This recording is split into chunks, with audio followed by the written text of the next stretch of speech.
Hey, this is Anney. And Samantha. And welcome to Stuff I Never Told You, production of iHeartRadio.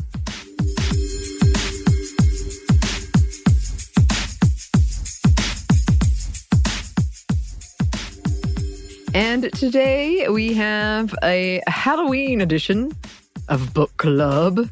Ooh, I'm very excited about this. But before we get into it, I just have a question. Out of curiosity, Samantha, when you read books, do you picture like actors or people that you know visually when you read or hear like a character's description? No, I have a vague ghost-like picture of them. And that's, I mean, I have like a generic picture of what they look like. But they're never of someone specific. Oh, that's interesting. I thought about this before because when things turned into movies or things turned into, I'm like, oh, that is not who I pictured. But I can't tell you exactly because it's not, I go by what they say, but it's not ever of a person that I know. Yeah. You know, that's really interesting because lately we've seen kind of a spate of people creating programs that are like, this is what the character would really look like based on the description. I always have like an actor or somebody. I have a clear picture in my head, and I just feel like that this book was very descriptive and very easy for me to kind of put like, oh, it's this, oh, it's this, oh, it's this, and it really painted a picture in my head for me. Okay, who did you picture? Well, I could tell you, but I would have to look up all the actors' names because, as you know, I'm not good with actors' names. That's fair. But I could do it. And I think part of that is also just the cover art can influence that. I've seen some stuff from the show. They're shooting a show about this for Hulu.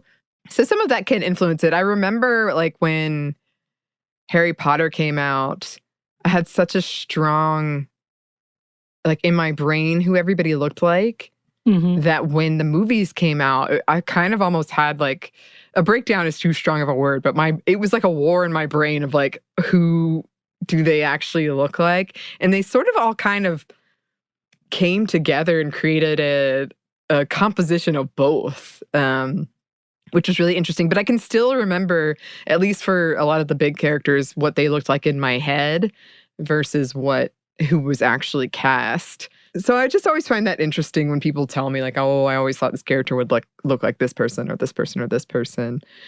And listeners, if you have any thoughts or experiences about that, please let us know because I really am interested in it. But today we have to issue a spoiler alert because we are going to spoil the heck out of this recent book because we're talking about Silvia Moreno-Garcia's 2020 novel, Mexican Gothic. So it's pretty recent. And I really enjoyed it. If you don't want to be spoiled, leave now, go read it. It's a pretty quick read, and then come back. And it was very, very successful. It was critically acclaimed, and yes, is now being made into a show for Hulu. A content warning, we are discussing a little bit of eugenics, suicidality, general grossness, death, murder, cannibalism. We're not getting too much into any of that. Hallucinogens? Hallucinogens, yes, that is true. It's so funny. Sometimes when we put the like content warnings together, I'm like, this is making it sound so much worse than it's going to be. But I just don't want to miss anything. Right. But yeah, all those topics are on the table, if that gives you a taste for what this book is about. And yeah, it does have influences of Jane Austen and Emily Bronte, which I wanted to talk with you about. Right. Because before we recorded this, Samantha, one of the reasons I was like, I think we should do this one was because I know you like Gothic, and I've read it kind of had some stuff to do with like Jane Austen and Emily Bronte. So I was like, I think Samantha will like this one. I'm interested in it. And you said before, like you got that vibe, right? Right. Immediately, like I was like, oh, is this supposed to be a retelling of Wuthering Heights? Because it's kind of that ominous bit with, and it's true, with like the head of the household haunting the entire home type of thing. So yeah, I was like, okay, this is definitely that. And then they actually make mention of the authors, and I was like, there it is, perfect. I wouldn't say Jane Austen necessarily, because Jane Austen was not in horror in any way whatsoever, or that darkness. So I don't think that would be true of it. But the Bronte sisters for sure, Mary Shelley maybe even, which sounds like Katerina loved those authors as well. But you know, that's further down the road. But yeah, I was immediately, the style of it, the way that it sets up the characters, the way that it sets up the romance, very ominous. You know something's going down.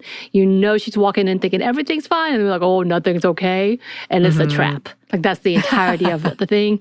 And much like the Bronte sisters, the home has a huge part in being part of the darkness. Yeah. Yeah. It's very, like I said, the author does a great job of painting a picture, because immediately you can see like this fog, and they're going up this hill, and there's this old mansion there, and there's just something off about it. Like, the atmosphere was excellently done. And it did remind me of the Bronte sisters, of things I've read from them. Right. And yes, I enjoyed it. I enjoyed it very much. Oh, I did too. I really enjoyed it. I was telling everybody about it. They're like, what are you talking about? Like, you got to read it. And it really draws you in. At least that was my experience. It was kind of immediately like, oh, I want to know what's going on. It painted these really vivid and often unsettling or disturbing images. And yeah, much of it does take place in this decaying mansion that is shrouded by fog. So the environment is a big piece of it. It is very atmospheric and very excellent at building tension, because you're like, ooh, something's wrong, I don't know what it is, and something's off. Just all these little things that you're like, ooh. Not going to end well. All right, so let's get into the plot. The story takes place in 1950s Mexico and follows Noemi Taboada, a young, beautiful, clever, stubborn, witty socialite who dates for fun, is studying anthropology. Kind of gives that vibe of someone who's like trying a lot of things, but is really into anthropology at this current juncture. After receiving a bizarre letter from her cousin Catalina claiming that her English husband Virgil Doyle is poisoning her, Noemi leaves Mexico City for the Doyle home, which is called High Place, and it's located in the mountains outside of a small town called El Triunfo. And Noemi does this at the behest of her father. Her father's like, you're so stubborn, you're so determined. I know you can get to the bottom of this. Something is wrong. Will you please go and look into this? And I really want to read the letter that they receive from Catalina that starts this whole thing, because I think it gives a really good vibe of like the writing and what's going on. Okay. He is trying to poison me. The house is sick with rot, stinks of decay, brims with every single evil and cruel sentiment. I have tried to hold on to my wits to keep this foulness away, but I cannot, and I find myself losing track of time and thoughts. Please. Please. They are cruel and unkind, and they will not let me go. I bar my door, but still they come. They whisper at nights, and I am so afraid of these restless dead, these ghost, fleshless things. The snake eating its tail, the foul ground beneath our feet, the false faces and false tongues, the web upon which the spider walks, making the strings vibrate. I am Catalina Taboada. Catalina. Cata, come out to play. I miss Noemi. I pray I'll see you again. You must come for me, Noemi. You have to save me. I cannot save myself as much as I wish to. I am bound, threads like iron through my mind and my skin, and it's there, in the walls. It does not release its hold on me. I must ask you to spring me free. Cut it from me. Stop them now, for God's sake. Ooh, chills. And now knowing the end, I'm like, oh, she was saying the stuff. She was saying it. She's saying it, yeah, all of it. So Noemi is transported to the High Place by Francis Doyle, and the road is treacherous and misty, and upon arrival, she's immediately unnerved and annoyed by the strict rules of the house, largely imparted to her by Francis's mother, Florence. She's not allowed to visit her cousin without a chaperone. There's no speaking at dinner, no smoking, which, by the way, Noemi smokes. Yes, she's one of those cool girls that did, like the way you picture it. They describe it. She's one of those cool girls and things like that. Florence clearly does not want her to be there. And the house itself isn't welcoming either, dark and decaying with patches of black mold. Also, they are very behind in technology, uses lamps, oil lamps, and candles. There's no radio, there's no TV. Everything is a little dark, and they like it that way, just so you know. Yeah. And yeah, it's decaying with patches of black mold everywhere. Even the wine is glowing. and almost rotten, too sweet, over the top. The head of the house, Howard Doyle, is old and ill and inappropriate. Noemi is informed that Catalina is suffering from tuberculosis, but she is unconvinced. And yeah, by the way, Francis is someone important, and she tries to flirt with him at the very beginning. She does. And you can tell he's like, oh, yes. Oh, this is interesting. Blush. He's not been around many women. So once Noemi is permitted to see Catalina, she begs Noemi to get her a tincture from a woman in town named Marta Duval. And by tricking the family, because they're pretty strict, they're like, you can't go, it's too high to get up here, you can't go down. So Noemi tricks the family and is able to get a ride into town and to walk around unhindered. And she goes to talk to Marta, who tells her that the family is cursed and that one of the Doyles, Ruth, killed several of the family members, shooting Howard before taking her own life. Howard survived. In another instance, Francis's father, Richard, was found dead in a ditch near the home. Noemi then goes to visit the local doctor, asking him to come to High Place to give a second opinion on Catalina. And the doctor is really reluctant because he's like, oh, I'm not welcome. They don't want me up there. And Howard himself has made recent racist comments about how none of the locals are competent. But he ultimately agrees. The local doctor agrees to come and give his opinion. And let's step back a bit and talk about Howard and the Doyles at large because, all right, so during the 1800s, British companies and families flooded into Mexico in order to take advantage of local resources. The Doyles in this book are one such family, and the house is near a once profitable silver mine that was later flooded.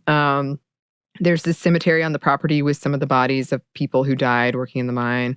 They are looking to reopen the mine, Noemi learns, and she suspects that they intend to somehow make Catalina docile in order to use her money without her complaint. Howard frequently speaks of, quote, superior and inferior types and of survival of the fittest, and keeps books on the subject around, something that angers Noemi, which in turn seems to amuse Howard. So the local doctor confirms that if it's tuberculosis, it's unlike any he has ever seen. And by the way, when Noemi was in a town and meets with Marta, is because Catalina sends her to her as the healer. She's a healer, and gets a tincture to Catalina finally, but oh dear, it causes her to have a seizure and makes the Doyles even stricter about when Naomi can visit her. Of course, they all play the victim, kind of gaslight her. Naomi starts having disturbing dreams and visions of a gold woman, a buzzing coming from the walls, the mold moving, pulsating and almost calling to her in her dreams that seem real, unpleasant ones that seem to almost drug her to having sex with Virgil, and wakes up after she hears pleas of open her eyes. She starts sleepwalking, something she hasn't done since she was a child, and feels she's losing her grip on reality, eerily similar to what happened to her cousin. And she begins to suspect that Catalina may not be ill, and the house is haunted, or at least coming for them. Yes. Meanwhile, as all of this is happening, Noemi and Francis do grow closer. Since Noemi has to smoke outside, they walk around the misty grounds together, and Noemi learns that Francis, who is definitely the black sheep of the family, studies mushrooms and insects, is well-read and interesting. Noemi, who has enjoyed many relationships in the past and continues to enjoy it. Like, it's kind of funny how often she'll be sort of like, he's not my usual type. But she feels herself growing closer to him. However, he is still somewhat distant and warns her that speaking Spanish is not allowed in the home and that they can hear you, that she should leave. He's clearly like very on edge and worried about her. This is underscored by other comments from the family like, smoking hurts us. Just things like that. It's very sketchy. So growing increasingly frustrated and disturbed, too afraid to sleep and feeling cut off after Marta disappears, Noemi decides to send a letter to her father requesting he send help, or at least trying to go out and get help somehow, trying to leave the place. She's done. She's done with this place. She needs to get out. But the night before her departure, the Doyles informed her they'll have one final dinner together and that she must see Howard before she leaves. To Noemi's horror, Howard is covered in boils, one of his legs bloated, and he is clearly on death's door. And by the way, he's naked. Like, she had imagined she was going to come in to him being tucked in and sickly. No, he's naked and showing off all his bits, including the boils. And the smell of his body is terrible, and she tries to flee, but Virgil and Florence force her to her knees in front of him, and he kisses her, really gross, by the way, making her swallow the black liquid from his mouth that stains his teeth, like it's literally oozing out of his face. And she feels incredibly ill and passes out having visions. Ugh. When she wakes, Frances is in her room watching over her, and she is understandably furious. Frances explains that Howard is actually hundreds of years old. At one time, he was quite ill and determined to find a cure for his illness. So he found locals in this area who were using a strain of mushroom to heal themselves. Howard exploited this and formed a symbiotic relationship with the mushroom, in part after eating the infant of a local woman who had used the mushroom, obviously against her will. Many others who partook died, but Howard believed his survival meant he could use his medicinal knowledge to make himself immortal. And to accomplish this requires a number of things. So firstly, the house is infused with the mushroom. The air inside is full of spores. It heals the family in there and makes their lives last longer. It is what has been calling to Noemi, dulling her senses, making her want to give in to Virgil's advances, and wants her to become part of the family. Secondly, the exploitation of the working class in order to fund their eternal lives is something that they have to do to achieve this immortality. Thirdly, they need children. Howard didn't want to, quote, dirty the bloodline, so he decided to have children with his sisters. Lately, though, the women of the family have not been producing as many children, and Howard, to Florence's chagrin, believes introducing new blood, like Catalina and Noemi, who are compatible with the fungus, is the key to their survival. The visions Noemi has been experiencing are what they call the gloom, which is essentially a hive mind, or like that kind of spiderweb thing that Catalina described in the letter at the top, since the mycelium is connected and bodies can serve as mulch for it. It has absorbed the memories of those before it, and that means that Howard can transfer himself into a younger body. It also kind of explains like the haunting. It's sort of like these memories that you experience in the gloom. Frances tells Noemi in Spanish that he will help her gather supplies because, again, they don't understand Spanish, and that the tincture disrupts the effects of the spores but must be used sparingly. Noemi is hesitant to trust him, also understandable, but agrees, on the condition that he help rescue Catalina too, and later she also decides he should leave with them. Frances informs her that the fungus keeps them from leaving, that is what happened to his father, Richard, when he tried to escape. That's how he ended up in that ditch. She may be able to leave, but he is part of the family and much longer exposed to this fungus will not be able to. But Noemi does not give up and communicates with the women before her in the gloom, like through her dreams, to try to find a solution to this. Frances gives her the tincture and a razor blade after she asks for a weapon. Noemi attempts an escape, but only makes it a few meters outside before the house and the fungus makes it feel like she can't breathe. Virgil carries her inside and humiliates and harasses her. She is told she must marry Francis, who in turn instructs her to play along, that their chance of escape will be when Howard's body dies and he transfers his consciousness into Virgil, that Ruth weakened all of them when she killed some of the family and attempted to kill Howard. Right. Yeah. Ruth is one of the daughters who hated the process. I guess all the women kind of hated it except for Florence, correct? From what I can gather. Like, we find out Agnes later on. I couldn't get a real read on Agnes. I couldn't tell if she like willingly sacrificed herself or unwillingly sacrificed herself. Yeah, so we'll talk those about are that all more important. in a second. But yes, the women were not happy. Ruth was one of them that was very not happy and tried to get out, try to kill everybody. It did not work. So all these things happened. Ruth was the voice, by the way, that said, "Open your eyes." So one of the things that I thought was interesting. The pair, Frances and Noemi are married and they prepare to escape. However, Francis is detained and Virgil reveals he drugged them and makes clear he desires to make Noemi his. Noemi fights him off, knocks him off, taking a sip of some of the tincture and retrieving the razor. So all this happened while Virgil was pretty much attacking and accosting her. Catalina has some too, and they go to find Francis, only to discover his mother is coercing him to giving his body to Howard. So it was always Francis and not Virgil. Oh dear. The plan. Noemi tries to stop him, and Florence attacks her, who is really strong at this point, leading to Francis killing her. Ruh-roh. Catalina stabs Howard in the eye because she comes awake and alive and starts stabbing the hell out of him. And the trio flees into the mines and tunnels as the house shudders around them. And they feel the pain because Howard's in pain. And Francis is struggling under the influence of the fungus as well. Yeah. It's bad. Yeah, it's not good. So they find Agnes's grave. And Agnes is one of the sisters. One of Howard's sisters that he married. Yes, that he married. They find her grave, and Noemi realizes that she was sacrificed, buried alive, so that the fungus could have a human mind. And that's something Howard determined that it needed, was this human mind. And she exists as a living, waking nightmare, a body to grow spores out of so Howard can control his family and others in their orbit. Noemi tells her to open her eyes. She tells Agnes to open her eyes, which, just as she has heard in her visions.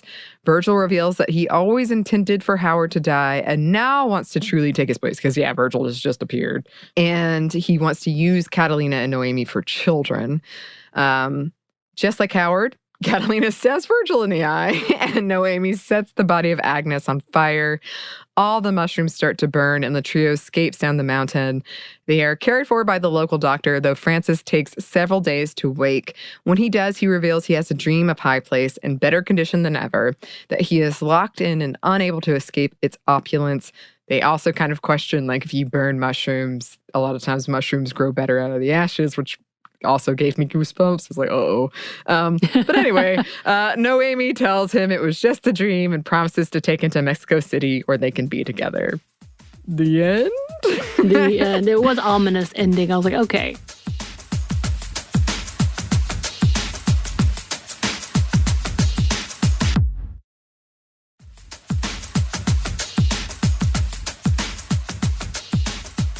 So I must ask, do you know anything about the Hulu series? I don't. I think it's a 10-part series. That's all I know. Okay, so it's going to be a limited series. Are they going to try to open it up like Game of Thrones and we're all going to be disappointed? I don't know about that. I don't think so. Okay, just checking.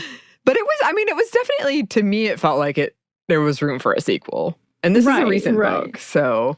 She did leave it open, as if they could be haunted by this, as if there's going to be a call for them. Because there's also, the whole legends that a lot of the miners were burned alive on purpose or purposely killed, let to die so they could be fertilizer for this mushroom. Yeah. Mulch, they were called. Yeah. Yeah. Okay. Well. Let's get into the themes then. Let's get into the themes. One of the big themes, is using women and using the working class. So I wanted to start with this quote. Noemi, like any good socialite, shopped at the Palacio de Hierro, painted her lips with Elizabeth Arden lipstick, owned a couple of very fine furs, spoke English with remarkable ease, courtesy of the nuns at the Montserrat, a private school, of course, and was expected to devote her time to the twin pursuits of leisure and husband hunting. Therefore, to her father, any pleasant activity must also involve the acquisition of a spouse.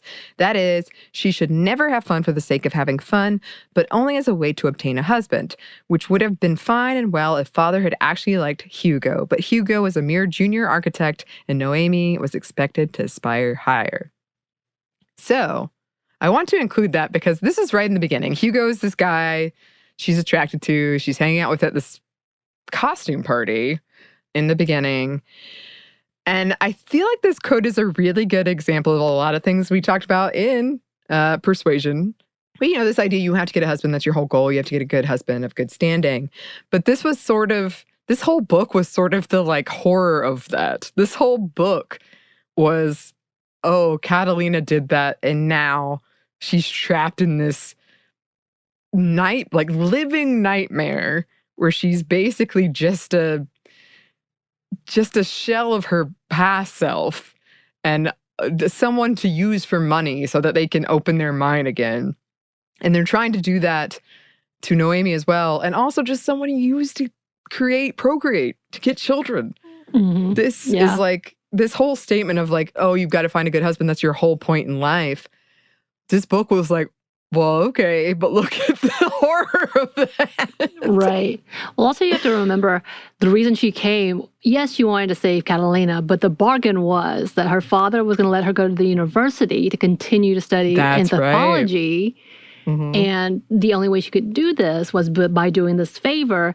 And her mother was very disappointed in the fact that she wanted to go and said the line that you're supposed to be a debutante to wife, and anything in between was a distraction from the true purpose. So, like, that's the entirety. Like, even though, yes, they're a little more normal, I guess is the word, but like, at this point, that's the whole purpose of women in Mexico. And she was talking about the fact in the 1950s, Mexican women were not even allowed to vote. So, of course, this made sense. This is their livelihoods. But yeah, the tragedy of it is, holy crap, look at what happens. We become a whole trap, and we become sacrificial to the patriarch, which is that conversation. Yeah.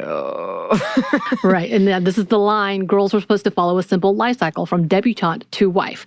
To study further would mean to delay the cycle, to remain a chrysalis inside a cocoon. And yeah, exactly. That's that line.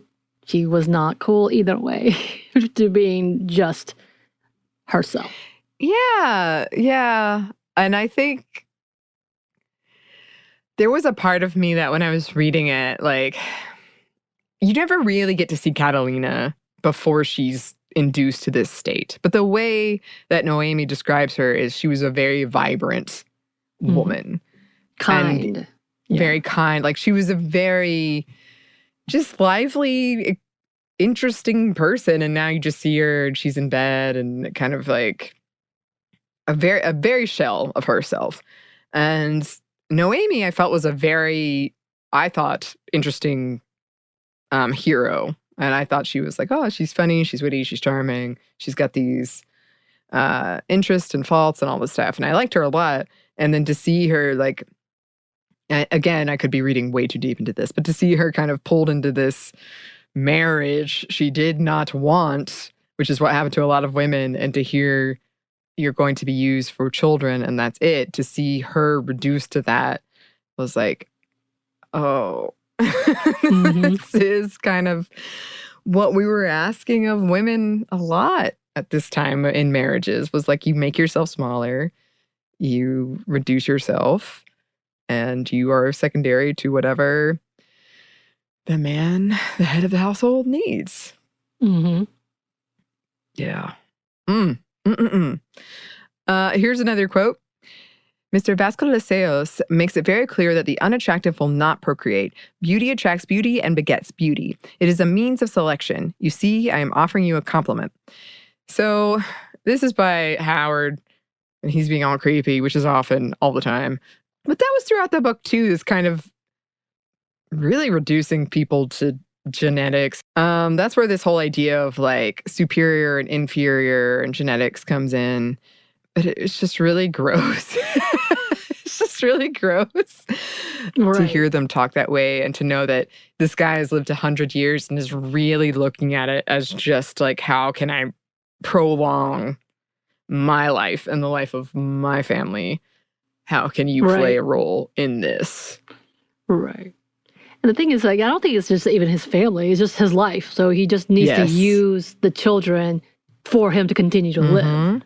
Which I thought was interesting, too, because I feel like that's, you know, we've talked about this before, but that idea of your children being more a representative of you than actually something, like you're more concerned about how they represent you than themselves. And that was definitely shining through in this book. Because, he... You know, I just realized, I thought Francis couldn't be his next in line because that wasn't his kid. Yes, it was his grandkid, but not his kid. I thought it had to be his kid. I think they thought so, but they were so desperate. Oh, so because they didn't. Why didn't he use Virgil just for safety? No, because he liked Virgil better. So right, but that was his actual kid. Yes, but he wanted Virgil to he actually wanted him to live and have his own life because he was the quote better one. So Francis was more expendable. So I'll try it with him, and if it doesn't work, then I'm sure they would have gone for Virgil, which is probably why Virgil was like, "No, I'm going to kill this guy." Okay, because if I remember correctly, it was never like it had to be his kid or something. I think they really tried to keep it very in the blood, and this was their oh God, it's not working. We have to branch out because we're dying off. Desperate times. That was a sidetrack. Yes. Keep going. Yes. But here's another quote to underline this point. A woman's function is to preserve the family line. And I think that was throughout, yes, this idea we need the women to have the children. But after that, that's all they're good for. And you see this suffering of Agnes especially, which, again, as I said, I wasn't clear, and maybe it could be because I read this in one sitting because I was like, ooh. I wasn't clear. I felt like Agnes did agree to sacrifice herself. She was like, okay, I'll do it. But then after, because it essentially involved burying her alive. Right. And so in that... As she was scraping out. In that process, she was like, okay, maybe I didn't want this, or maybe I was wrong. But from that, the spores grow and the mycelium grows. And so it's like her living nightmare. But it's the pain of this one woman who's keeping this whole thing alive.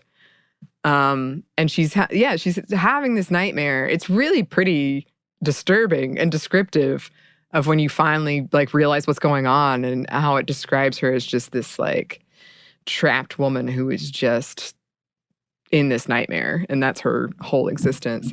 And to have that woman's pain at the suffering of all of this, at the heart of all of this, I think is pretty telling about how we treat women. It's something we've talked about a lot in our horror things, about how we'll just use women's pain for all kinds of things. Mm-hmm. But in this case, yeah.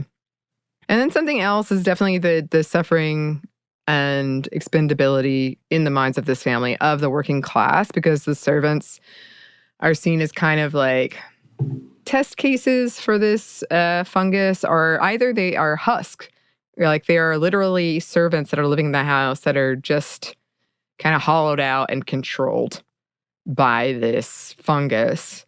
Mm-hmm. And that is what kind of props them up.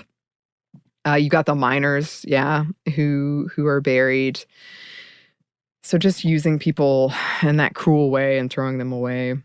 And then there was a lot of stuff, especially in the beginning, because I would say this book took a turn in the middle, but about what you thought, where it was going, maybe. You knew it was ominous, but you weren't quite sure. But there was a whole lot of stuff I noticed about women navigating men and social situations. So here's a quote. "I wouldn't say demanding exactly, concerned more like," she replied, taking care to smile to show him this was really a small matter that might be easily resolved, and it must have worked, for he nodded. And I just remember reading that and being like, so yeah, this is we still talk about doing this stuff as women of you got to put on your smile, you got to manage this man's anger and his expectations and whatever.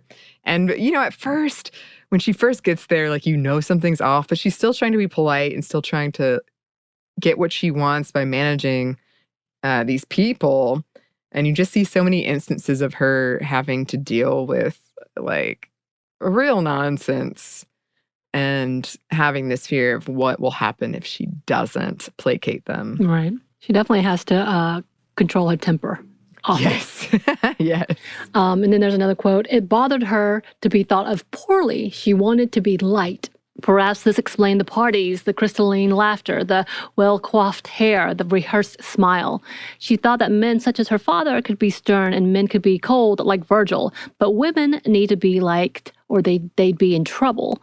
A woman who is not light is a bitch, and a bitch can hardly do anything. All avenues are closed to her." Yeah. Right. Yeah. But she definitely had like an inner war of, she was very strong-willed. Mm. So she felt this, tried to do this, tried to fit into this, all of these customs and expectations around her. But in the end was ultimately like, no, I need to see my cousin. You're not listening to me. Like, got fed up. But I did think that that was interesting. And here's another quote. Then you won't help me. You're afraid of them. Oh, and here I am without a friend in the world, she said, clutching her purse and standing up slowly, her lip quivering dramatically. Men always panicked when she did that, afraid she'd cry. Men were always so afraid of tears, of having a hysterical woman on their hands. I just thought that was funny. She's clearly learned the game. Right. Well, the woman, hysterical woman, had been used again when she was trying to talk about, how do I get my cousin out of here? They're going to think we're just two hysterical women. Yeah, and I thought that was I liked that twist where she has that moment of like, maybe Catalina is perfectly sane and there's something wrong in this house. Right. There is something wrong here. Yeah, I really, really liked that. Yeah, just to note again, I thought Noemi was a badass. If it's not clear from these quotes, I really liked her a lot.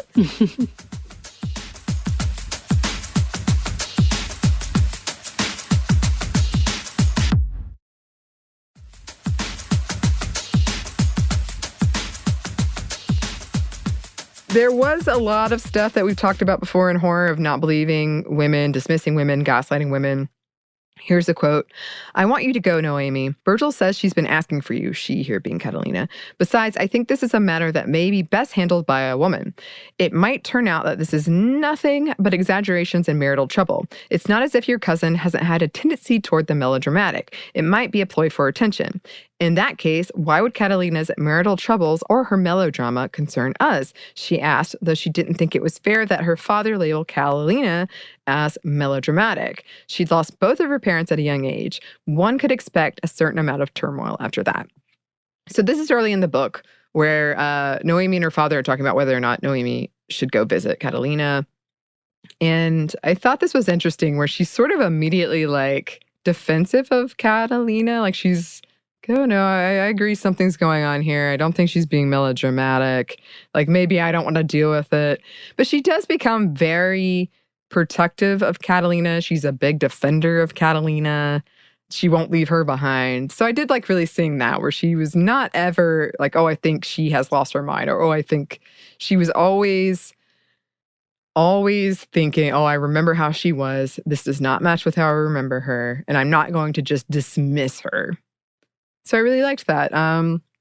Especially like the doctor. So the Doyles have a doctor that they use who turns out to be kind of like influenced by the fungus as well. And he is so dismissive of Catalina and of Noemi. He's a part of the family. Yes, he is. But I feel like they kind of like don't treat him that way, but yes, he is. No, yeah, he's a descendant of them, so therefore he keeps close to them. Yes.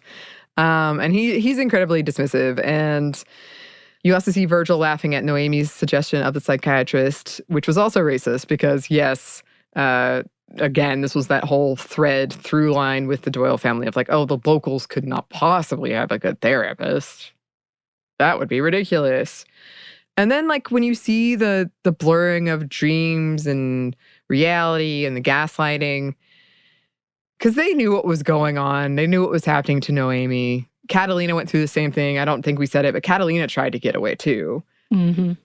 And just playing on like, oh, you're sleepwalking again. Oh, maybe something's wrong with you. Oh, maybe you're stressed, like turning it on her. Well, they also blamed her for Catalina's seizure, which had happened before, and they, did not relay that part at all. They're like, wait, you knew this? Mm-hmm. And you're trying to pretend like I did this on purpose, and then you said it was opioids, and that was none of that. That doesn't, you are every bit as the gaslighter of the entirety of the thing. And they made her feel so guilty that she felt guilty, and therefore was like, I almost killed my cousin. Yeah. Yeah, they were very, very effective at gaslighting. especially with the dreams, because they would kind of try to get her to admit to the dream and kind of succumb to the dream. And when she wouldn't, they would be like, oh, no, it was just a dream, even though she had a real sense that it wasn't. And she was right. But they would just be like, oh, no, you walked into my room. What? There was also the idea, which we talked about before, of Noemi building off of the work women have done in the past. So she was able to hear these other women like Ruth and later Agnes and hear like what they went through, and they would talk to her and try to give her advice as the story progresses. And then Noemi is sort of able to take that advice and use it for them. Mm-hmm. And yes, as we said, feeding off a woman's pain, because that's sort of what this whole thing was about. Literally. Yeah. Yeah. Including eating children. Yeah. Yeah. And then there was a lot of weaponizing of sexuality, especially against Noemi from what we see. A lot of using her desires against her. Because she's which may have been planted. Yes, very much influenced by the fungus. But she was somebody who she liked dating and she liked being with men. If I'm remembering correctly, she had never actually had sex because she was too worried about the reputation, what they would say about her. But she did like that aspect. She flirted, but then also she would lose interest after a couple of days. Yeah. But Virgil in particular, you see him manipulating and dehumanizing her, harassing her, trying to make her feel certain ways. Here's a quote, another pretty girl for his collection, which is something that was said about Howard, I believe, about Noemi. But kind of this idea of like, oh, she's pretty, let's bring her in. Which, yeah, because that's the whole, like, if Frances had been possessed by Howard, that would have made her his. Yeah. Which was that intent. And then Virgil soon on talks about how he was going to take her for himself, essentially. And then when Frances came to her rescue, essentially, or defense, he was like, we can share her. I was like, oh. Yeah, no. Angry. No. Yeah. Just talking about her, yeah, like she's an object. This is gross. Nasty. There was a lot of stuff about family in here. We've already talked about a lot of it, but yeah, I would recommend reading it for more because it's sort of hard to break down. But I mean, essentially, you've got this fungus family. And the fungus family. The fungus family and the drama within. And sort of the tears within of ideology. And then you've got, as I said, Noemi and Catalina. And Noemi really not giving up on Catalina. And then, yes, there's a lot of stuff about eugenics and racism, the superior, inferior ideas, natural selection, immortality. There's incest, good blood versus bad blood. There's wanting to use Catalina and Noemi for different / hardier blood. The whole idea of Noemi and Frances speaking in Spanish because they never bothered to learn Spanish. So, as in fact, it was almost forbidden. Yeah, in that area. Yeah, forbidden in the house. There's a lot of imagery around the snake eating its tail. So, like, it's just a circle of this creature eating itself, which is sort of what is going on here with trying to keep this bloodline going. And it's all of this is rooted in sexism, misogyny, racism, and colonialism, this family and their immortality. Yes, and it should be noted that the villains in this is the Englishmen coming to Mexico to take advantage of the silver mines, which they've always made their money in. Yes, that is bigger than a metaphor, I believe. More obvious than a metaphor. So. I think so. And then I wanted to end on the horror. Because this book is really very good. Like getting under your skin. It's really creepy. I really, really enjoyed it. So I just wanted to include this quote to close it out so you kind of get a taste of what's going on here.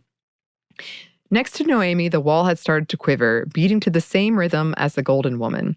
Beneath her, the floorboards pulsed too, a heart alive and knowing. The golden filaments that had emerged together with the mushrooms covered the wall like a netting and continued to grow. She noticed then that the woman's dress was not made of lace, but was instead woven with the same filaments. The woman raised a gloved hand and pointed at Noemi. She opened her mouth, but having no mouth since her face was a golden blur, no words came out. Noemi had not felt scared, not until now. But this, the woman attempting to speak, it made her indescribably afraid. A fear that traveled down her spine to the soles of her feet, forcing Noemi to step back and press her hands against her lips. She had no lips, and when she tried to take another step back, she realized that her feet had fused to the ground. The Golden Woman reached toward her, and held Noemi's face between her hands. The woman made a noise like the crunching of leaves, like the dripping of water onto a pond, like the buzzing of insects in the pitch-black darkness, and Noemi wished to press her hands against her ears, but she had no hands anymore.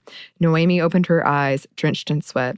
For a minute, she didn't remember where she was, and then she recalled she had been invited to High Place. She reached for the glass of water she'd left by the bedside and almost knocked it down. She gulped down the whole glass and then turned her head. The room was in shadows. No light, golden or otherwise, dotted the wall's surface. Nevertheless, she had an impulse to rise and run her hands against the wall, as if to make sure there was nothing strange lurking behind the wallpaper. Ooh. I love it. I really, really enjoyed it. It was very good. Yes. Highly recommend. Great Halloween read. Great all the time read, to be honest. And it's got a lot of going on that we didn't even talk about. So yeah, check it out if you're interested and you haven't already. And as always, we're looking for those recommendations for our next book club. You can send those to us at our email, which is stephanieandmomstuff@iheartmedia.com. You can find us on Twitter at momstuffpodcast or on Instagram at Stuff One Never Told You. Thanks as always to our super producer, Christina. Thank you. And thanks to you for listening. Stuff One Never Told You is a production of iHeartRadio. For more podcasts from iHeartRadio, check out the iHeartRadio app, Apple Podcasts, or wherever you listen to your favorite shows.